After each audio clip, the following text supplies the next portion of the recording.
കണ്ണുകൾ എതിരിയിരിക്കുന്ന ശിവയിലേക്ക് നീണ്ടു. അവന് അവളെ തന്നെ നോക്കിയിരിക്കുകയായിരുന്നു. അത് കണ്ടതും അഞ്ജലി നാണത്തോടെ നോട്ടം മാറ്റി. ആണല്ലോ, അപ്പൊ എന്റെ പ്രോപ്പർട്ടി എനിക്ക് എപ്പോ വേണമെങ്കിലും എത്ര നേരം വേണമെങ്കിലും നോക്കാം. ശിവ ഡാനി നോക്കി കളിയാക്കി പറഞ്ഞു. ഡാനി പുച്ഛിച്ചു.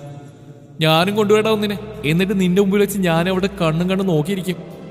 ആരെ? ആ പെണ്ണല്ലേ നീ അമ്പലത്തിൽ വെച്ച് നോക്കുന്ന ഞാൻ കണ്ടായിരുന്നു. എന്തേ അവളെനിക്ക് സെറ്റാവില്ലേ?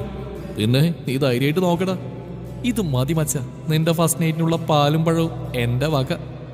ഡാനി ശിവയുടെ തോളിൽ കൈയിട്ടുകൊണ്ട് പറഞ്ഞു. ശിവ ചിരിച്ചുകൊണ്ട് അവനെ നോക്കി.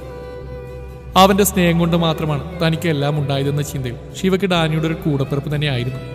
താമസിക്കാൻ ഒരു വീടും ഇഷ്ടം തോന്നിയ പെണ്ണിനെ സ്വന്തമാക്കാൻ കൂടുന്നല്ല ഓർത്ത് ശിവ ഡാനി തന്നെ നോക്കി നിന്നു. ഭക്ഷണം കഴിക്കൽ കഴിഞ്ഞ് അഞ്ജലിയുടെ കൂടെ അമ്മു മുകളിലേക്ക് വന്നു. അവർ സംസാരിച്ചിരിക്കുമ്പോഴാണ് അവിടേക്ക് ശിവ വന്നു. അമ്മു ചിരിച്ചുകൊണ്ട് അവന്റെ അടുത്ത് പോയി. അടിച്ചുകൊണ്ട് വന്നാലേ?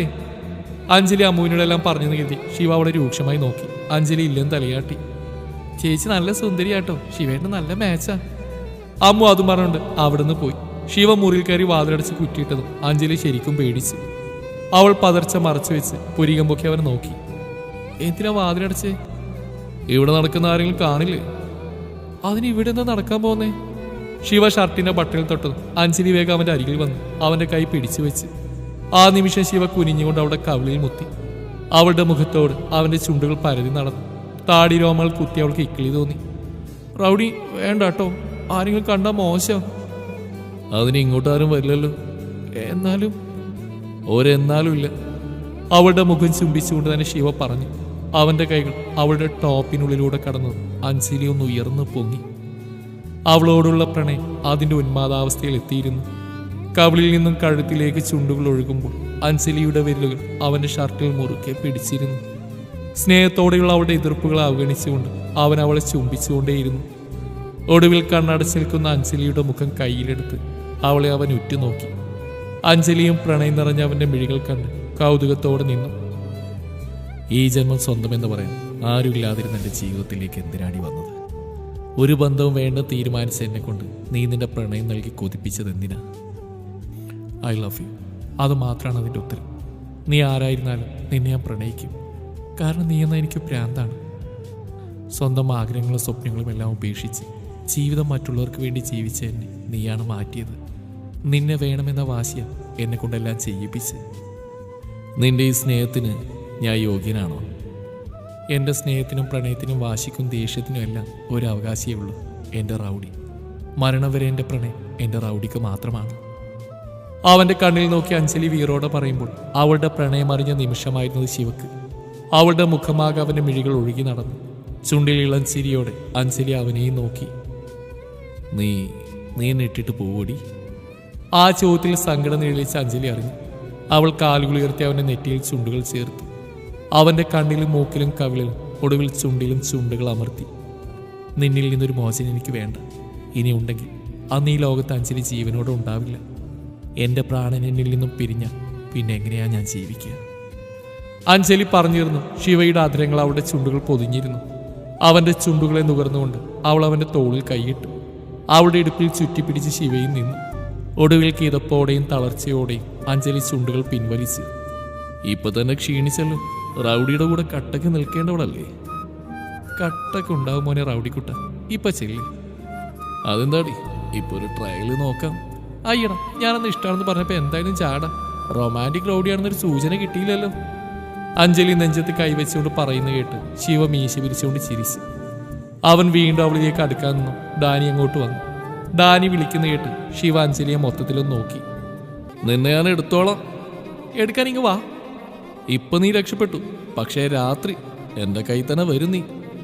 വാതിൽ തുറന്നുകൊണ്ട് ശിവ പറഞ്ഞു. അഞ്ജലിയുടെ മനസ്സിൽ കൊള്ളിയാൻ മിന്നി. ആദ്യ രാത്രിയാണെന്ന് ഓർമ്മ വന്ന് അവളുടെ വയർ കാളാൻ തുടങ്ങി. അവൻ്റെ പ്രണയത്തിൻ്റെ ലഹരിയിൽ തളർന്നു പോകുമെന്ന് അവൾക്ക് ഉറപ്പായിരുന്നു. ശിവ പുറത്തിറങ്ങിയതും ഡാനി അവനെ കൊണ്ട് വേഗം താഴേക്ക് പോയി. കാര്യമെന്താണെന്നറിയാതെ ശിവ അവനെ നോക്കി. ഡാനി ഇങ്ങനെ പറയുന്നറിയാൻ നിൽക്കുകയായിരുന്നു. എന്താടാ കാര്യം പറ. ഡാ, ആ നമ്പ്യാര് അയാളെന്താ എന്തെങ്കിലും ചെയ്ത അയാള്?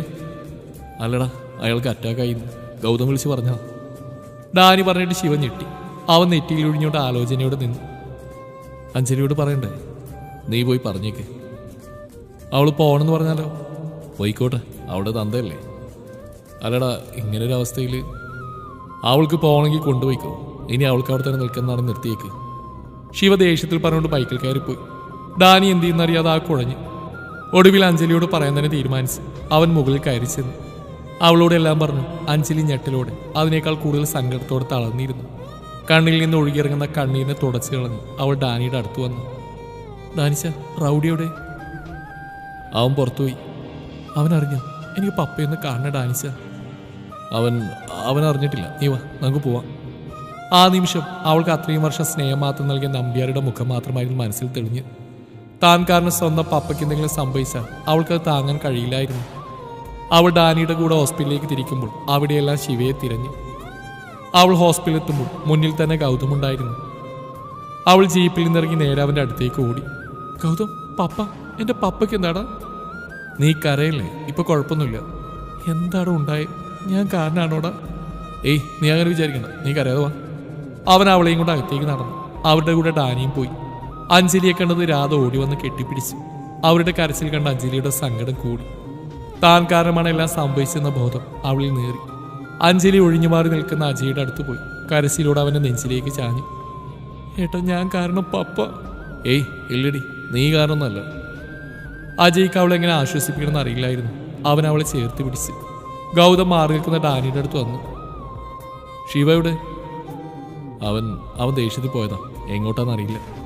ഡാനി പറയുന്ന കേട്ട് ഗൗതമനെ സൂക്ഷിച്ചു നോക്കി. ഡാനി ഗൗതമിനെയും കൊണ്ട് അവിടുന്ന് കുറച്ച് മാറിയിരുന്നു. ഡാനിയെല്ലാം ഗൗതമിനോട് പറഞ്ഞു. അവൻ വരില്ല ഇനി?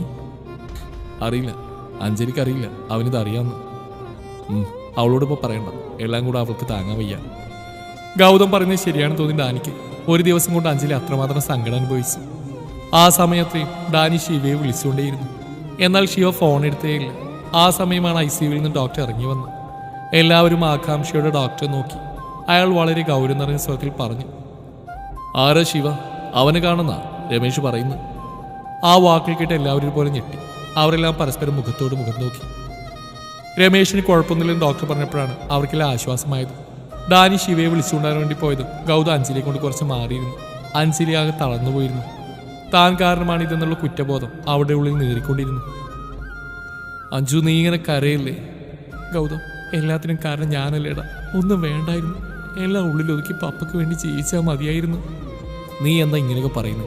ശിവ വേണ്ടെന്ന് വെക്കാൻ കഴിയും നിനക്ക്? അവൻ നിന്നെ തടഞ്ഞു. എന്നിട്ട് നീയാ അവനെ പോലും നിന്നിലേക്ക് കൊണ്ടുവന്ന്. അഞ്ജലി തലക്ക് കൈ കൊടുത്തുകൊണ്ട് കണ്ണീരോടെ ഇരുന്നു. അവളെ എങ്ങനെ ആശ്വസിപ്പിക്കണമെന്നറിയാതെ ഗൗതം അവളുടെ തോളിൽ കൈവച്ചു. ഇതൊന്നും നമ്മൾ മുൻകൂട്ടി കണ്ടതല്ലല്ലോ. എല്ലാം ദൈവത്തിന്റെ തീരുമാനമാണ് അഞ്ജു. മനസ്സിൽ ഗൗതം പറയുന്നൊന്നും കയറാതെ അഞ്ജലി അതേ ഇരിപ്പ് തുടർന്നു. ആ സമയമാണ് നിതിൻ അങ്ങോട്ട് വരുന്ന ഗൗതം കണ്ടത്. അവനെ കണ്ടതും ഗൗതം അഞ്ജലിക്ക് അവനെ കാണിച്ചു കൊടുത്തു. അഞ്ജു, നീ താലി മറച്ചു വെക്ക്. നിതിൻ വരുന്നുണ്ട്. എന്തിന്? എന്നാലും അവൻ അറിയും. എൻ്റെ റൗഡി കെട്ടിയ താലി ഞാനെന്തിന് മറക്കണം? ഇടി പൊട്ടി ഇപ്പോൾ ഇവിടെ വെച്ച് അറിയണ്ട. അത് അങ്കിളിന് കൂടുതൽ സങ്കടം. നിതിൻ്റെ മുമ്പിൽ വാക്കി തെറ്റിച്ച കുറ്റബോധം അങ്കിളിനെ കൂടുതൽ വിഷമത്തിലാക്കും. നമുക്ക് അവനോടെല്ലാം സാവകാശം പറയാം, പ്ലീസ്. ഗൗതം പറയുന്നതിൽ കാര്യമുണ്ടെന്ന് തോന്നി. പപ്പയ്ക്ക് ഇനിയും താൻ കാരണം ഒരു വിഷമം വേണ്ടെന്ന് വെച്ച് അഞ്ജലി താലി ടോപ്പിനുള്ളിലേക്ക് ഇട്ടു. നെറ്റിയിലെ സിന്ദൂരം ഷോൾ കൊണ്ട് തുടച്ചു. അപ്പോഴേക്ക് നിതിൻ അവരുടെ അടുത്തെത്തിയിരുന്നു. അവൻ അഞ്ജലിയെ നോക്കി അജയുടെ അടുത്ത് പോയി. അവനോട് സംസാരിച്ചു കഴിഞ്ഞ് അഞ്ജലിയുടെ അടുത്ത് വന്നിരുന്നു. ഗൗതം നിതിനെ നോക്കി ചിരിച്ചുകൊണ്ട് അവിടുന്ന് എഴുന്നേറ്റ് പോയി. പപ്പയ്ക്ക് കുഴപ്പമൊന്നുമില്ലല്ലോ, പിന്നെന്താ സങ്കടം? അഞ്ജലി ചിരിക്കാൻ ശ്രമിച്ചുകൊണ്ട് അവനെ നോക്കി. നിതിൻ അവിടെ കയ്യിൽ പിടിച്ചു. അഞ്ജലി അസ്വസ്ഥയോടെ ഇരുന്നു. നീ വല്ലതും കഴിച്ചോടി? എന്തെങ്കിലും വേണോ? No thanks. അവൾ നിരസിച്ചുകൊണ്ട് അവിടുന്ന് എഴുന്നേറ്റ് പോയി. അപ്പോഴേക്കൊരു കോൾ വന്നു. നിതിനും ഫോണെടുത്ത് മാറി നിന്നു. അഞ്ജലി നിതിനെ നോക്കി നിന്നു. അവൻ എല്ലാം അറിയുമ്പോൾ എങ്ങനെ പ്രതികരിക്കുന്നോർത്ത് അവൾക്ക് സങ്കടം തോന്നി. ഡാനി ശിവയെ ഫോണിൽ വിളിച്ചുകൊണ്ട് അവൻ പോകാൻ സാധ്യതയുള്ള ഇടങ്ങളിലെല്ലാം പോയി നോക്കി. പക്ഷേ ശിവ അവിടെയൊന്നും ഇല്ലായിരുന്നു. അവസാനം കടൽ തീരത്ത് കൂടെ നോക്കാമെന്ന് കരുതി ഡാനി ചെല്ലുമ്പോൾ മണൽപ്പരപ്പിൽ കിടക്കുന്ന ശിവയെ കണ്ട് ഡാനിക്ക് ദേഷ്യം വന്നു. ഡാനി ജീപ്പിൽ നിന്നിറങ്ങി വേഗത്തിൽ ശിവയുടെ അടുത്തേക്ക് നടന്നു. ഡാ തെണ്ടി, മനുഷ്യ എത്ര നേരമായി വിളിക്കുന്നു. അവനിവിടെ സുഖമായിട്ട് കിടക്കുന്നു. അവൻ വന്നറിഞ്ഞിട്ട് ശിവ കണ്ണോർന്നില്ല. ഡാനി ഉയർന്നു പൊന്തിയ ദേഷ്യം നിയന്ത്രിച്ചുകൊണ്ട് അവൻ്റെ അടുത്ത് മണൽപ്പരപ്പിലിരുന്നു. എന്താണ് നിന്റെ പ്രശ്നം? നീ പോയ ഡാനി. അവിടെ നിന്റെ അമ്മായിപ്പം നിന്നെ കാണുന്നത് പറഞ്ഞു. നിന്നെ കൊണ്ടുപോകാൻ ഞാൻ വന്ന്. അയാളെന്തിനാ എന്നെ കാണുന്നത്? അറിയില്ല, നീ വാ. ശിവ എഴുന്നേറ്റിരുന്നു. അവൻ കണ്ണു തുടച്ച് എഴുന്നേൽക്കുന്നുണ്ട്. ഡാനി വേഗനീറ്റ് അവൻ്റെ മുമ്പിൽ നിന്നു. ശിവ അവനിൽ നിന്ന് മുഖം തിരിച്ച് നടക്കാമെന്നു. ഡാനി അവൻ്റെ മുമ്പിൽ കയറി നിന്നു. ഡാ, ഞാൻ എങ്ങോട്ടും വരുന്നില്ല. രാവിലെ പുറംകാലം കൊണ്ട് തൊഴിച്ചു. ഇപ്പം എന്തിനാ എന്നെ കാണുന്നത്? ഞാൻ കൊണ്ടുവന്നാൾ അവിടെ ഇല്ലേ, ഇനി എന്താ?